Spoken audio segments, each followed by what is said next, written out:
Next question कह रहा है कंपनी ने नाना साहब के पेंशन संबंधी निवेदन को स्वीकार कर लिया। क्या कह रहा है? स्वीकार कर लिया, पहली बात है, तो ये स्टेटमेंट करेक्ट है। कंपनी ने नाना साहब के स्टेटमेंट को स्वीकारा था, अभी मैं दिखाऊंगा।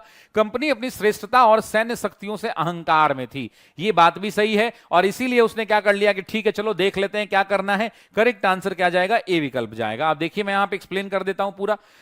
पेशवा बाजीराव द्वितीय, जिसे आप बहादुर शाह जफर के नाम से भी जानते हैं, कि दत्तक पुत्र नाना साहब, आपको याद होगा कि ये नाना साहब कहां थे? तो महाराष्ट्र के पुणे के, यानी अंतिम पेशवा हुआ करते थे। आपको ही पता है कि ये कौन थे? तो अंतिम पेशवा बाजीराव द्वितीय जो हुआ करते थे, अंतिम पेशवा बाजीराव द्वितीय के, अंतिम पेशवा के ये पुत्र हुआ करते थे। जब इनका युद्ध हुआ और इनको इन्होंने क्या किया? महल से बाहर निकाल दिया। युद्ध के दौरान क्या कर दिया? महल से बेदखल कर दिया, और बेदखल करने के बाद ये वहां से भागे अपने जान को बचाकर, और कहां पहुंचे थे? तो आपको पता है 1857 की क्रांति में ये कानपुर वाले इलाके में थे। कानपुर वाले इलाके में ये वही नाना साहब है ना। नाना साहब को भी कंपनी ने भी कंपनी से आग्रह किया कि उनके पिता को जो पेंशन मिलती थी वह मृत्यु के बाद उन्हें मिलने लगे। अपनी श्रेष्ठता और सैनिक ताकत के नशे में चूर कंपनी ने इन निवेदनों को ठुकरा दिया। अब यहां पर देखिए क्या कह रहा है, यहां पे क्या कह रहा था कि अहंकार में थी कंपनी, अपनी श्रेष्ठता और सैन्य शक्ति के अहंकार में थी, ये भी बिल्कुल सही बात है, और इसीलिए उन्होंने क्या किया था? तो उनके पेंशन संबंधी बात को क्या किया था? स्वीकार नहीं किया था।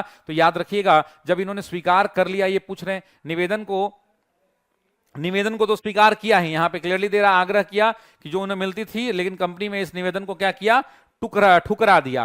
तो ठुकराने की जब बात आएगी तो पहला स्टेटमेंट क्या हो जाएगा? पहला स्टेटमेंट सॉरी मेरे दोस्तों गलत हो जाएगा, और दूसरा सही हो जाएगा। यानी ए सत्य है, नहीं ए असत्य है, और आर सत्य है मेरे दोस्तों, इसलिए करेक्ट आंसर हो जाएगा डी ऑप्शन।